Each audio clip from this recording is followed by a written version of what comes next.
And I remember one time, this sweet sister gave me some beautiful advice. When I first got to Hollywood and I first got to Parker's and we went out for lunch, and her name is Vivica Fight. She said, check this out. You better get you some bitches that can roll like you can roll, because you'll find yourself always paying for the bitches. Because everybody's going to look to you like, you the bitch with the money. She said, so find you some sisters that can roll like you roll. Well, I appreciated that. So I found me some sisters that can roll like I roll. Though I didn't drop off my friends that I knew were my friends. I will say this. There was a time that they could have dropped me off. Because I got to a place called Hollywood. And I was like, oh, I'm out here now. So I wasn't always the greatest friend to my friends. Sidney can attest to that. Michelle can attest to that. Robin can attest to that. But these are people that are truly my friends because through it all, we're still together. So I'm saying all that to say this. When I watched The Real, and I had to watch it for myself, I didn't want anybody saying, I heard. Because I don't play the I heard. It's unfair because that's when stories can get mixed up and confused. So I had to watch it for myself because the first time I saw the clip, I only saw the clip with our baby, what's her name? What's the baby name? Adrienne. I only saw that clip. And when I responded to the clip, I responded the way I'll still respond. That baby gets a pass because she's too young to even begin to understand what the fight is for. So I understand her making the comment. It's like, listen, y'all, I'm on TV. I want to secure my place. I want to let people know I have a voice. So here it goes. So with that baby, she gets a pass. She gets a pass. However, the producer did call from The Real. I'm sorry, sent an email saying that whenever we would like to come on, we're more than welcome. They're down for hiatus, but they go back up in September, and we're more than welcome to come on. And we're going to take them up on that. So someone else called me and said, yo, did you hear Kym Whitley? And I was like, no. And they were pretty pissed off because it's somebody that knows both of us. And it was like, yo, I'm kind of fucked up because she was talking greasy about you. And I was like, Kym Whitley? So he said, you gotta go watch the clip. So I watched this clip. And I watched Kym Whitley when they asked her, what do you feel about what Monique said? And she says, she's like the fourth supreme. And she's like that aunt that just won't let it go. Now I'm watching this sister say it out of her mouth, right? And I said, okay, this is a person that we've had a friendship. This is a sister that we've gone to both others' homes. We've broken bread together. This is a sister, and when I watched her, and then she said, well, what I know about Oprah, everything is always good intentions. For the 3 or 4 years I've been on her network, she always operates from love. Okay, but I'm watching you be shitty. And that's the best word I can give, shitty. Shitty. I don't want to say messy, fuck it. It was shitty. Okay, so I'm watching this sister be shitty. And I'm saying to myself, are you trying to secure a position on The Real? Because the sister you're speaking about that's the fourth supreme, the sister that you're speaking about that need to let shit go, I'm the same sister that you called up and wanted advice from me and my husband because you were being mistreated by your representation. And they wanted you to go into a meeting with a woman who happened to be white, who had never been on TV before, but they wanted you to go in there and sell yourself to this woman. So it was me and Sidney that Kym called up and said, yo, this ain't right. And I said, no, it's not right, sister. And when you go into that meeting, you have to ask that woman, what are you bringing to the table? Because you know my resume. We're those people. I'm the same sister. And see, I think these conversations are important because a lot of us want to get to Hollywood. A lot of us want to go, but sometimes, baby, you don't know what you're really walking into because no one had these conversations with me. Kym Whitley is the same sister that we would go on walks in the mountains. And this wasn't one walk, 2 walks. This was something we did.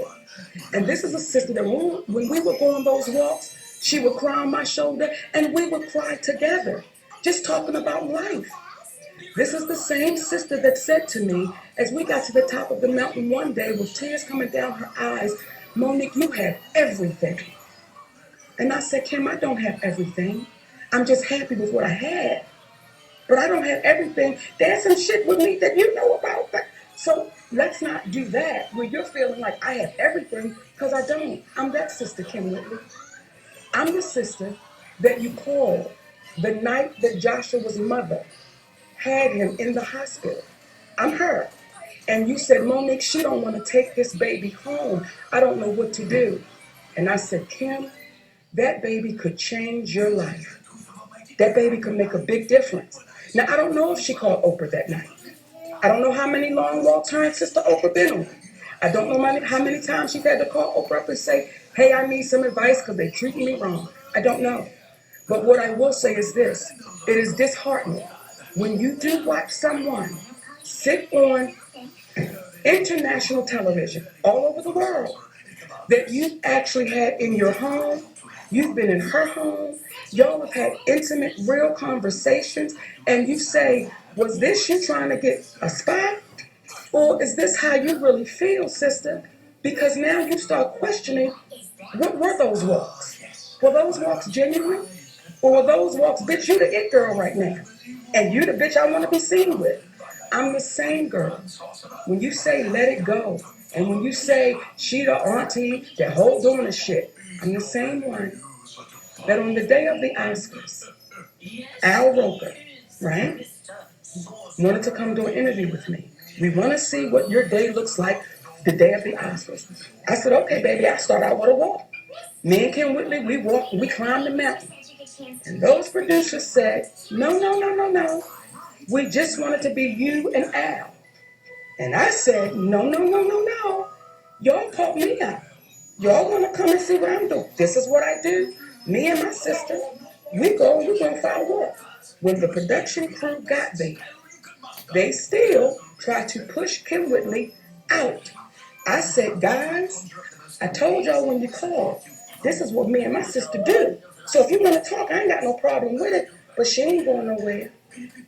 I'm the same sister that when we went for a walk and we were with Valerie Goodlove. She's a legend, iconic journalist, writes for Jet, powerful sister, beautiful sister. When we go for our walk and we're talking about the whole campaign and everything, and Kym Whitley was saying, I understand what you're saying, and you're right. So it's, when I say friends, how many of us have them? For me, the lesson that I'm learning is, I've got to be more careful. And I don't want to stop being vulnerable, Daddy. I don't want to, when I say vulnerable, I don't want to become that person that I got to shut it down because you might not be good, or you might not be good, or you might have another motive. Because what I will say is, Kym Whitley knows what her life is, as I know what it is. And never will I say anything mean about my sister. Though we don't have a friendship, she's still my sister. And I would not intentionally say anything that I thought would put my sister in a bad way. Still won't do it. But what I will say is, we got to pay attention to the word friend. Because it's been thrown around so much recently with me. I've heard people, I'm your friend, that's my friend, that's my friend. And in dealing with Kym Whitley, and I have to have the conversation, and I know people are saying, oh God, Monique, why? Because some of us go to our grave, y'all. And we go to our graves in pain. We go to our graves suffering. We go to our graves with things that have been put on our name that's never been cleared up. And we're afraid to stand up. And when I see my sister sit on that show and talk about what she knows about Oprah's intentions, Kym, you remember our conversations that we've had about Oprah Winfrey. So when you open up that can of worms, and when you get on a stage, and now I gotta be, I'm on her network, so she shows love. But that one right there, gotta be careful. Monique and Sidney, we're the people, Kym, that when you came to our home, and you had Joshua, and you said, girl, I think he got eczema. And I said, bitch, have you put some moisturizer on him? And she said, oh, that's what I'm supposed to do? Yeah. We're the same people. So when I see women that has shared intimate moments with me and my family, you've been in my space. I've been in your space. And someone put, oh, they were just jokes. No, that's not just a joke. Because Kym Whitley and I know where we sit with one another. She knows that. And when you now have to say it publicly, let me explain why I feel the way I feel. And then I saw a meme that she put out there, the one with our sister Whitney, when she was like, girl, go ahead with that. Just her hand gestures. And I'm like, sister, I have empathy for you. Now, there was a time in my life that I would have called up, I'm coming over, and we get ready to do this, bitch. There was a time in my life that I would have did that. But at this time in my life, what my husband is showing me, teaching me, nurturing me with is, mama, you have to have empathy. And not, I'm not saying you gotta sympathize, but you have to have empathy, because there are times in your life, there are things you've done and said, and you wish that, oh, okay, I fucked that one up, where you had to be shown empathy. So when y'all say to me, when I see in the comments, when I get the Twitter responses, when I get the Instagram responses, it's from a few. But when you say, why in the fuck is your husband always right there? My response would be, where's yours? Where's yours? See, Kym Whitley, I'm the same one you called up. Remember the day you called me up and you was like, girl, I gotta tell you something, but I can hear the nervousness in your voice. And you said there was this fine-ass man pulling up next to me in a convertible, and I didn't know it was Sidney. And I was trying to get myself together once I knew. Now, that has nothing to do with anything. That's just extra shit to lay on top of. But I'm going to tell you why. Because when it is that shit that you like, you going to sit up with, bitch, do you know me? This me and you. This me and you. This is me and you, where I had to stop fooling with you for a little while. Because you didn't understand the definition of friendship. And at the time, I didn't have the patience nor the tact to deal with someone that I'm looking at you and I'm knowing you're doing some foul shit. So I didn't have the tact then. Until my husband said to me one day, Mom, y'all are sisters in the game. And if it can be fixed, go on and work it out. I made the call. She says to Sidney personally, I'm so glad you got involved, because Kym knew I was done. But he got involved and worked us out and nurtured our friendship for us to watch that. So for Kym Whitley, sister, the reason why we had to say it publicly, because you felt comfortable enough to talk publicly in a joke. But if ever you want to sit down for real, guess what we're going to be? Right here on Monique and Sidney's Open Relationship.